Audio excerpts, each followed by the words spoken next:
Hello દોસ્તો, આજનો જે સવાલ છે એમાં એમ કહેવામાં આવ્યું છે કે કોઈ ઉપર આપણે આંખ બંધ કરીને પૂરેપૂરો ભરોસો કર્યો હોય અને જ્યારે એ આપણો ભરોસો તોડે તો શું કરવાનું. તો જીવનમાં એવું છે દોસ્તો કે અત્યારનો જમાનો એવો છે કે કોઈ ઉપર ભરોસો કરવાને લાયક નથી. છતાંય આ હજારો માણસોમાં કોઈક માણસ આપણને એવું લાગે કે નહીં, આ માણસ ઉપર આપણે ભરોસો કરી શકાય. કારણ કે આપણને એવું લાગે કે આ માણસ આપણો ભરોસો ક્યારેય તોડશે નહીં.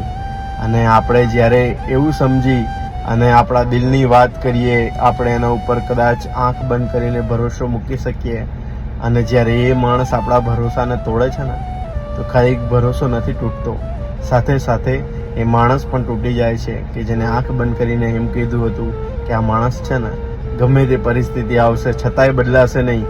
કદાચ વખત બદલાઈ જશે પણ માણસ બદલાશે નહીં. અને આંખ બંધ કરીને ભરોસો તૂટતા માણસ તૂટી જાય છે. અને એવું થાય તો શું કરવું?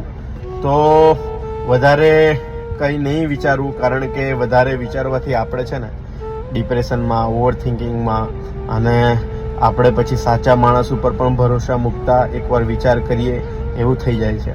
એટલે જીવનમાં જે મિત્રો કોઈ આવું કરે ને તો એને એમ કહી દેજો કે કંઈ વાંધો નહીં દોસ્ત, ખૂબ આભાર કે તે મને શીખવાડ્યું કે ભરોસો માણસો તોડતા હોય છે જેના ઉપર આપણે આંખ બંધ કરીને વિશ્વાસ કર્યો હોય.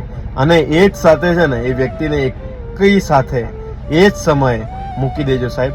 કારણ કે જે માણસ તમારી લાગણી, તમારા વિશ્વાસને આજે નહીં સમજે ને, એ માણસ ક્યારેય નહીં સમજે. અને એને સમજવું જ હોત તો ક્યારે આવું કરત જ નહીં. એટલે ક્યારે પણ આવું થાય ને તે માણસને એ જ સમયે મૂકી દેજો અને એના હાલ ઉપર મૂકી અને કહેજો કે થેન્ક યુ દોસ્ત, તે મને શીખવાડ્યું કે ભરોસો છે ને ક્યારે કોઈ ઉપર કરીએ છીએ તો લાંબા સમય સુધી ટકતો નથી. અને એના હાલ ઉપર મૂકી દેજો અને એને કહેજો તું જ્યાં પણ રહે ત્યાં ખુશ રહે દોસ્ત. આટલું જ કરજો, કંઈ વધારે વિચારવાનું નહીં. અને જિંદગી છે દોસ્ત 4 દિવસની છે, એટલે વધારે વિચારવાનું નહીં, પણ વધારે ખુશીથી જીવાય ને એ રીતે કંઈક કરવાનું.